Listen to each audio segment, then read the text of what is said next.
आप लोग देख पा रहे हैं कि आज हम लोग पढ़ेंगे एनसीईआरटी का क्लास 6 का जियोग्राफी। एनसीईआर्टी क्लास 6 की जियोग्राफी का चैप्टर नंबर 1 एकदम शुरू से स्टार्ट करेंगे और सारे के सारे चैप्टर्स पढ़ेंगे जियोग्राफी के क्लास 6 का। इसका चैप्टर 1 है the earth in the solar system, यानी सौर मंडल में पृथ्वी कहाँ है, कैसे है, क्या क्या चीज़ें इसके अगल बगल है और सारी क्या क्या चीज़ें हैं, ये सारी चीज़ें आज हम लोग पढ़ेंगे। जैसा कि हमने आपसे वादा किया था कि 9th का साइंस और मैथ लेके आऊँगा, 9th का साइंस मैथ और साथ में 6 का ज्योग्राफी। तो वही 6 का ज्योग्राफी स्टार्ट कर दिया। उसका पहला चैप्टर आज हम लोग पढ़ेंगे पूरा डिटेल में, क्या क्या चीज़ें हैं इसमें, हर एक चीज़ पूरा का पूरा एनसीईआरटी जानेंगे, इधर उधर की कोई बातें नहीं। एनसीईआरटी में जो लिखी हुई है वही सारी चीज़ें आपको मैं बताऊंगा। और जानने से पहले मेरा चैनल है गोलू ट्यूटर, सभी लोग सब्सक्राइब कर लीजिए, बेल आइकन बजा दीजिए ताकि सारे नोटिफिकेशन आपको मिलते रहें, ठीक है ना। हम लोग चलते हैं डायरेक्ट किताब पे, एनसीईआरटी के क्लास 6 के एनसीईआरटी पे सीधा सीधा चलते हैं। जब रात होती है, रात नहीं शाम होती है, तो जब शाम हो जाती है तो सूरज क्या होता है, डूबने लगता है, सूरज जाने लगता है, सूरज गया अपने घर। तो क्या होता है, ये मान लिया जाए हम लोगों का स्काई है। तो उस समय क्या होता है, जब थोड़ी सी अंधेरी होती है, थोड़ा सा अंधेरा होता है, तो 2-3 ऑब्जेक्ट चमकते हुए दिखते हैं। ऐसे 2-3 ऑब्जेक्ट चमकते हुए दिखते हैं। जो जो अंधेरा होता जाता है, सूरज पूरी तरह जब गायब हो जाता है, तो क्या होता है, ढेर सारे ऐसे ऐसे पॉइंट डॉट्स दिखने लगते हैं, ढेर सारे सब चमकते रहते हैं, टिमटिमाते रहते हैं, ठीक है ना। इतने ज़्यादा हो जाते हैं कि इन सबको काउंट करना भी मुश्किल हो जाता है, इतने ज़्यादा हो जाते हैं। ये हम लोग का पृथ्वी है अगर, तो यहाँ से हम लोग देखते हैं तो ये इतने ज़्यादा हो जाता है कि काउंट करना मुश्किल हो जाता है, ठीक है। तो इसमें क्या क्या होता है, मेनली इसमें होता है स्टार्स, दूसरा होता है प्लेनेट, और सारे प्लेनेट भी होते हैं। एक बड़ा सा दिखता है हम लोग को ऐसे, ठीक है ना, सबसे बड़ा दिखता है। ये क्या होता है, ये होता है हम लोगों का मून या सैटेलाइट। कई सारे प्लैनेट के सैटेलाइट हैं, कई सारे प्लैनेट के सैटेलाइट नहीं है। तो वैसे ही पृथ्वी का सैटेलाइट कौन सा है, मून। अब मून के बारे में 2 बातें हम लोग जान लेते हैं। जैसे मून ये रहा, तो मून में क्या होता है, 2 चीजें बनती है। एक होता है फुल मून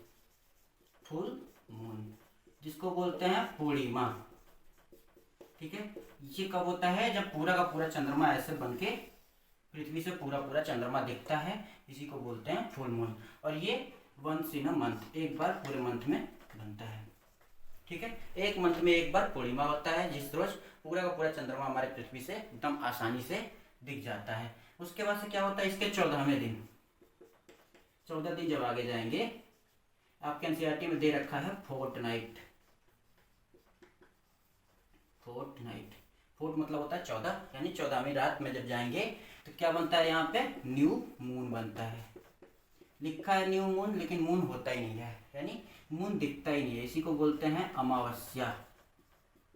सिर्फ लिखा है न्यू मून, लेकिन मून कोई नहीं दिखता है, इसको बोलते हैं हम लोग अमावस्या, ठीक है। अमावस्या की रात में कोई मून नहीं दिखता है, और फुल मून में पूरा पूरा मून दिखता है, इसमें कोई मून नहीं दिखता है। ये रही मून से रिलेटेड 2 बातें, फुल मून और न्यू मून, जिसको बोलते हैं पूर्णिमा और अमावस्या, ठीक है। दिन में ये सारी चीजें दिखती क्यों नहीं, ये बताइए। रात में तो दिख जाती हैं सब कुछ, दिन में क्यों नहीं दिखती। और ये भी क्वेश्चन आता है कि ये दिन में यहीं रहता है, कहीं चले जाते हैं, ठीक है। तो जैसा कि मैं बता दूं, ये दिन पे सारी चीजें यहीं पे रहती हैं, ये कहीं नहीं जाती हैं। सूर्य चंद्रमा तारे सब यहीं रहते हैं। लेकिन क्या होता है ना, ये सूर्य होता है, सूर्य की रोशनी के पीछे ये सब ढक जाते हैं। सूर्य की रोशनी इतनी तेज होती है कि इन सब की रोशनी उसके पीछे छिप जाती है, क्योंकि सूर्य ही एक ऐसा तारा है, सूर्य भी एक तारा है। इन सारे तारों के जैसे इन सब के पास भी सूर्य की इतनी एनर्जी, लाइट, सब कुछ है। लेकिन क्या होता है, ये बहुत दूर है और ये सूर्य बहुत करीब है, तो जो सूर्य के द्वारा निकलने वाली लाइट है, इसके पीछे इन सब की लाइट छिप जाती है, जिसकी वजह से ये दिन में दिखाई नहीं देते हैं। दिन में ये दिखाई नहीं देते हैं। दिन में कौन नहीं दिखाई देता है, ये स्टार्स, प्लेनेट और मून, ये सारे दिन में दिखाई नहीं देते हैं, क्योंकि सूर्य के लाइट के पीछे इनकी लाइट छिप जाती है। समझ में आया। तो दिन में ये सारी चीजें नहीं दिखेंगी हम लोगों को। जैसे मान लीजिए ये सूर्य की लाइट है, व्हाइट लाइट, जो व्हाइट कलर का ब्लैक बोर्ड दिख रहा है, ये सूर्य की रोशनी है। अब इस पे एक छोटी सी ऐसे पतली लाइन, व्हाइट कलर की एक लाइन ऐसे डाल देते हैं, तो ये व्हाइट कलर की लाइन जो यहाँ है, ये तो दिखेगी नहीं ना इस बड़े वाले लाइट के पीछे। सेम यही सीन होता है इन तारों के लाइट से। तारों की लाइट जो होती है, इसके लाइट के पीछे छिप जाती हैं। इसी वजह से दिन में क्या होता है, ये सूर्य, चंद्रमा, तारे, ये सारी चीजें हम लोगों को नहीं दिखाई देती हैं, ठीक है। इतनी चीजें समझ में आई, इतनी चीजें समझने में कोई दिक्कत। चलिए, अगर कोई दिक्कत हो तो कमेंट बॉक्स में कमेंट कर दीजिए। अब ये सेलेस्टियल बॉडी क्या होते हैं, सेलेस्टियल बॉडी, या इसको बोलते हैं खगोलीय पिंड। पता नहीं सही है या गलत है, हिंदी वैसे इतना ज़्यादा आता नहीं मेरे को, गूगल मारा तो यही खगोलीय पिंड लिख के आया था। तो खगोलीय पिंड में क्या क्या चीज़ें होती हैं? पहला तो सन होता है, सन प्लस, दूसरा होता है मून, तीसरा ब्राइट शाइनिंग ऑब्जेक्ट जो रात में दिखती हैं, ब्राइट शाइनिंग ऑब्जेक्ट्स विच जो रात में दिखता है, बस इतना समझ लीजिए, ही नाइट स्काई। ठीक है, तीन चीज़ें हैं, सन है, मून है और bright shining object in the night sky. इस ब्राइट शाइनिंग ऑब्जेक्ट में क्या क्या होगा? एक तो होगा स्टार्स होंगे, प्लैनेट होंगे, एटसेट्रा, और सारी चीज़ें जो हैं वो सारी चीज़ें, मीटियोर्स, ये सारी चीज़ें जो हैं ये मिलके क्या बनाती हैं हम लोगों का सेलेस्टियल बॉडी बनाती है। अब ये सेलेस्टियल बॉडी के एक एक पार्ट उठाएंगे, बारी बारी से सबके बारे में पढ़ेंगे। जैसे पहले स्टार के बारे में पढ़ेंगे, फिर प्लैनेट के बारे में पढ़ेंगे, ठीक है, स्टार के बारे में, फिर प्लैनेट के बारे में, फिर उसके बाद से मून क्या है, सैटेलाइट, इन सब के बारे में हल्का हल्का देख लेते हैं। उसके बाद से सोलर सिस्टम हम लोग पढ़ेंगे, सोलर सिस्टम में क्या क्या है, क्या क्या चीज़ें आती हैं, ठीक है ना। तो चलिए पहले चलते हैं स्टार के बारे में पढ़ते हैं, ठीक है। स्टार, स्टार को हिंदी में क्या बोलते हैं? तारा। गाना सुना है ना, तारा तारा ये तारा वो तारा वो, तारा वही तारे हैं जिनको स्टार्स बोले जाते हैं। अब ये स्टार क्या होते हैं? आसमान में होते हैं, दिखाया ना अभी जो ऐसे आसमान था ढेर सारे टिमटिमा रहे थे, ये स्टार होते हैं। स्टार वैसे टिमटिमाते नहीं हैं, कभी भी टिमटिमाते नहीं हैं, टिमटिमाते नहीं हैं। क्यों टिमटिमाते हुए दिखाई देते हैं? ऐसे ये पृथ्वी है हम लोगों का, मान लीजिए ये पृथ्वी और ये आसमान है, इसके बीच में ढेर सारे गैसेस का आवरण है, ठीक है। तो गैसेस, कुछ गैसेस ऐसी होती है जिससे लाइट पास नहीं कर पाती, लाइट यहीं से रिफ्लेक्ट हो जाती है। तो जब लाइट पास नहीं होगी तो हम अगर यहाँ पे खड़े हैं तो हमको ये अच्छे से दिखाई नहीं देगा, ये इसका लाइट सीधे सीधे हमारी आंखों तक नहीं पहुँचेगा, तो इस केस में लाइट नहीं दिखेगा। और ये ज्यों यहाँ से हटेगा तो ये लाइट हमारी आंखों को दिखेगा। तो कोई ऑब्जेक्ट आएगा तो लाइट वहाँ से यहाँ आएगी नहीं, और जब ये हट जाएगा तो आ जाएगी, इसीलिए ये लाइट जाएगा आएगा जाएगा आएगा, इसके वजह से ये क्या दिखता है? टिमटिमाता हुआ हम लोगों को दिखता है। वैसे ये टिमटिमाता नहीं है, ये आप बात समझ लीजिए, तारे टिमटिमाते नहीं, उनका अपना खुद का लाइट होता है। ये बहुत बड़े होते हैं, बिग इन साइज। सन देखे है ना, सन भी एक स्टार। तो सन के जैसे इसमें भी क्या होती है? हीट एनर्जी होती है, यानी ये बहुत हॉट होते हैं। एक तो बहुत बड़े होते हैं, दूसरे बहुत ही हॉट होते हैं। सन में क्या होता है? अपना खुद का लाइट होता है, इन सब के लिए अपना खुद का लाइट होता है, ठीक है। और ये लाइट इमिट भी करते हैं, खुद का लाइट होता है और लाइट इमिट करते हैं, लाइट निकालते हैं अपने में से। जैसे सूरज की रोशनी आती है ना, सेम वैसे ही सारे तारों का भी अपना खुद का रोशनी होता है जो चारों तरफ फैलता रहता है, जिसके वजह से वो दिखते हैं हम लोगों को बहुत दूर से, ठीक है। इसके बाद से ये क्या होते हैं? Made up of gases, made up of gases, ये गैसेस से बने होते हैं। जैसे हम लोगों का सन क्या है? हाइड्रोजन और हीलियम के नाम के विखंडन द्वारा एनर्जी प्रोड्यूस करते हैं, सेम वैसे ये भी हाइड्रोजन और हीलियम के बने होते हैं, जिसके वजह से इनकी हीट एनर्जी निकलती रहती है और ये हम लोगों को दूर से दिखते हैं इनकी खुद की लाइट के वजह से। तो ये थे स्टार्स के बारे में। कुछ स्टार का बहुत बड़े साइज में होते हैं, बहुत ज़्यादा गर्म होते हैं, खुद का अपना लाइट होता है और लाइट इमिट करते हैं, और ये गैसेस से बने होते हैं। अब ये यहाँ से पृथ्वी, सन, सूरज भी एक तारा है, ठीक है, लेकिन ये सूरज हम लोगों को बड़ा दिखता है, जबकि ये सारे तारे हम लोगों को छोटे छोटे दिखते हैं। वैसे तो हैं दोनों एक ही साइज के, क्यों ऐसा होता है? जैसे मान लीजिए एक एरोप्लेन है, हम यहाँ पे हैं और ये एरोप्लेन यहाँ पे है, तो एरोप्लेन यहाँ पे जब होगा तो बहुत बड़ा दिखेगा हम लोगों को, और वही एरोप्लेन जब आसमान में उड़ जाता है तो हम लोग कितना छोटा सा दिखता है। समझ में आता है ना एरोप्लेन का सीन? सेम वही सीन इसके साथ भी है। पृथ्वी के पास, पृथ्वी के काफ़ी करीब, पृथ्वी के करीब तो भी बहुत करीब, मतलब 50 मिलियन किलोमीटर है। पृथ्वी से 150 मिलियन किलोमीटर दूर है सूर्य, तो इतना बड़ा दिखता है।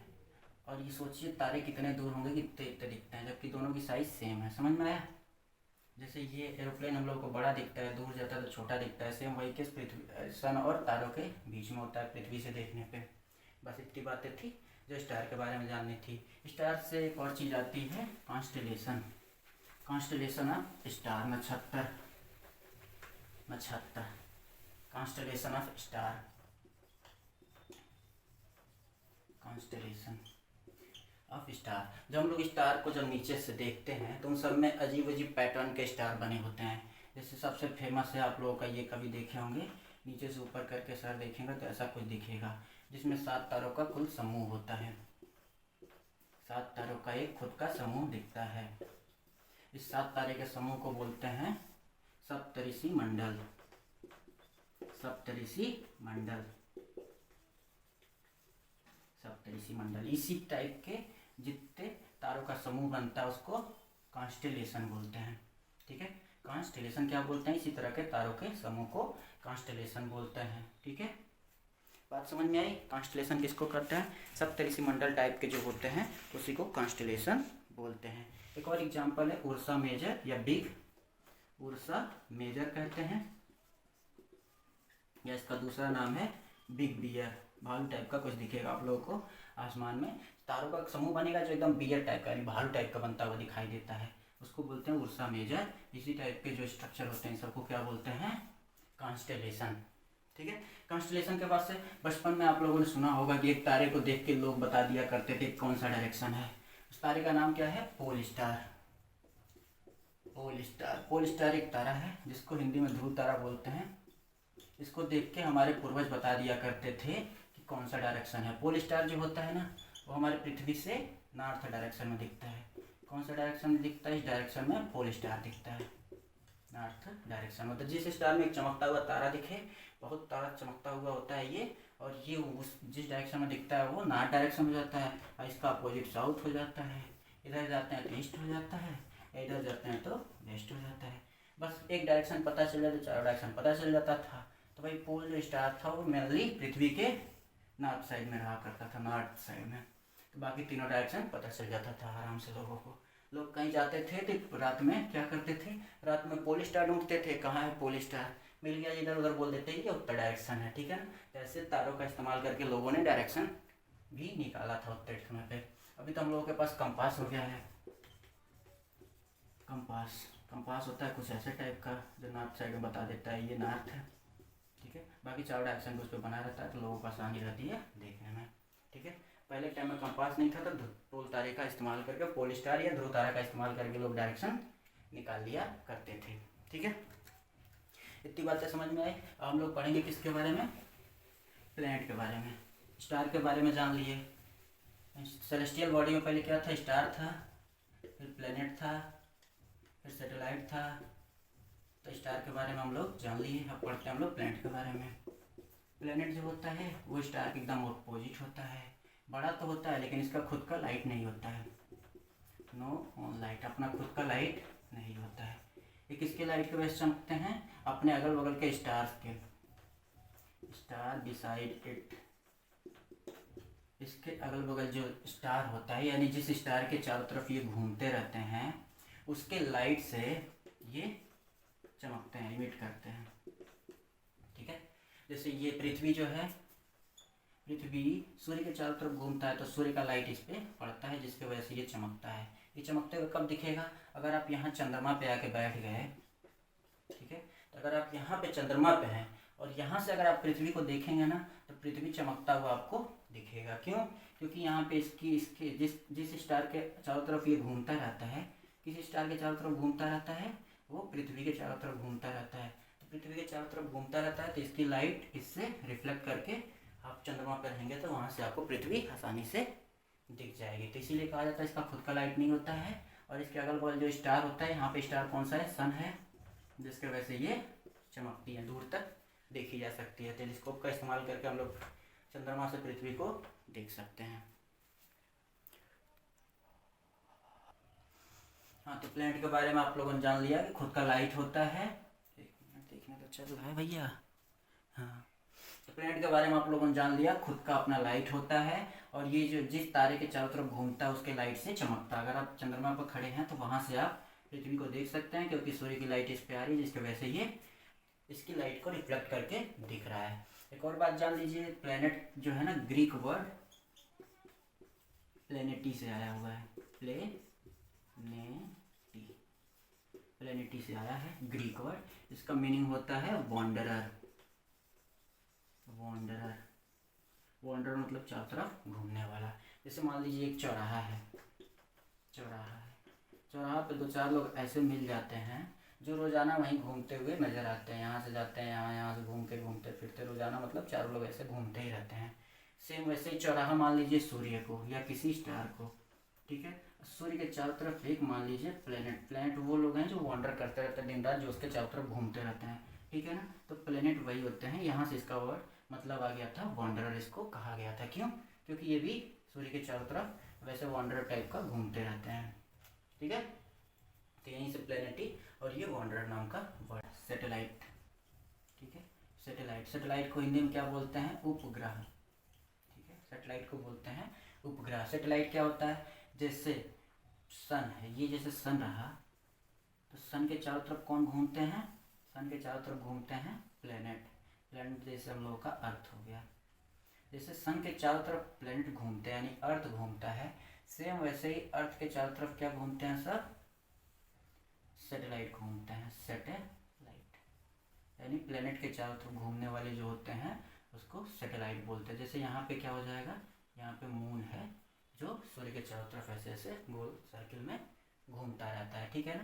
तो जैसे अर्थ सन के चारों तरफ घूमता है या प्लेनेट किसी स्टार के चारों तरफ घूमता है, प्लेनेट ये स्टार रहा, स्टार के चारों तरफ क्या घूमता है? प्लेनेट घूमता है। वैसे प्लेनेट के चारों तरफ क्या घूमता है? सैटेलाइट घूमता है, ठीक। एग्जाम्पल अगर लिया जाए तो एग्जाम्पल यहाँ पे है सन के चारों तरफ सूर्य पृथ्वी घूम रहा है और पृथ्वी के चारों तरफ मून घूम रहा है। टोटल 8 प्लेनेट हैं। 8 प्लेनेट में सारे के कुछ सैटेलाइट नहीं है, लेकिन नीचे आगे के जो हैं कुछ उन सबके सैटेलाइट्स हैं। सबके सैटेलाइट नहीं है, बाकी कुछ के सैटेलाइट्स हैं जो उसके चारों तरफ घूमते रहते हैं, ठीक है। ये बातें थी जो सैटेलाइट के बारे में जाननी थी। अब हम लोग का अगला टॉपिक आता है सीधा सीधा सोलर सिस्टम।